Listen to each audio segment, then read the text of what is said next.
बिस्मिल्लाहिर्रहमानिर्रहीम। अस्सलाम वालेकुम। एक दफ़ा एक शख्स सुबह सवेरे उठा, साफ़ सुथरे कपड़े पहने और फजर की नमाज बाजमात अदा करने मस्जिद की तरफ चल पड़ा। रास्ते में उसे ठोकर लगी और वो गिर पड़ा और उसके सारे कपड़े कीचड़ से भर गए। वो वापस घर आया, लिबास बदला, फिर वज़ू किया और वापस मस्जिद की तरफ रवाना हुआ। फिर ठीक उसी मुकाम पर दोबारा उसको ठोकर लगी और वो दोबारा गिर गया और कपड़े फिर से गंदे हो गए। वो फिर वापस घर आया, लिबास तब्दील किया, फिर वज़ू करके दोबारा मस्जिद रवाना हुआ। जब तीसरी मर्तबा उसी मुकाम पर पहुंचा तो क्या देखता है कि एक शख्स चिराग हाथ में लेकर खड़ा है और उस शख्स को अपने पीछे चलने को कहा। वो शख्स उसे मस्जिद के दरवाजे तक लेकर आया।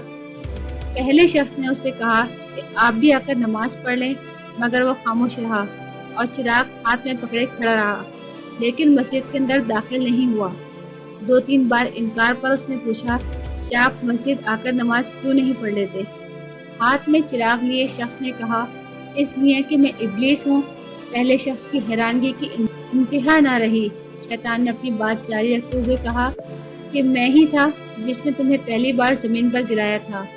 जब तुमने वापस घर जाकर अपना लिबास तब्दील किया और दोबारा मस्जिद की जानिब रवाना हुए तो अल्लाह ने तुम्हारे सारे गुनाह बख्श दिए। जब मैंने दूसरी मर्तबा तुम्हें गिराया और तुम दोबारा लिबास पहनकर मस्जिद को रवाना हुए तो अल्लाह ने तुम्हारे सारे ख़ानदान के गुनाह भी बख्श दिए। मैं डर गया कि अगर अब मैंने तुम्हें गिराया और तुम दोबारा लिबास तब्दील करके मस्जिद की तरफ चले तो कहीं अल्लाह तुम्हारे सारे गांव के लोगों के गुनाह ना बख्श दे। इसीलिए मैंने चिराग लेकर खुद तुम्हें मस्जिद तक छोड़ने आया हूँ। सुभान अल्लाह।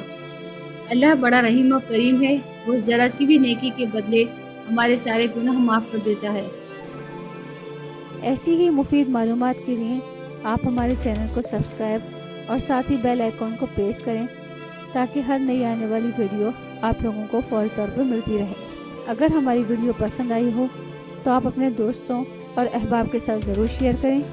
आने वाली नई वीडियो तक हम आपसे इजाज़त चाहते हैं। अल्लाह हाफ़िज़।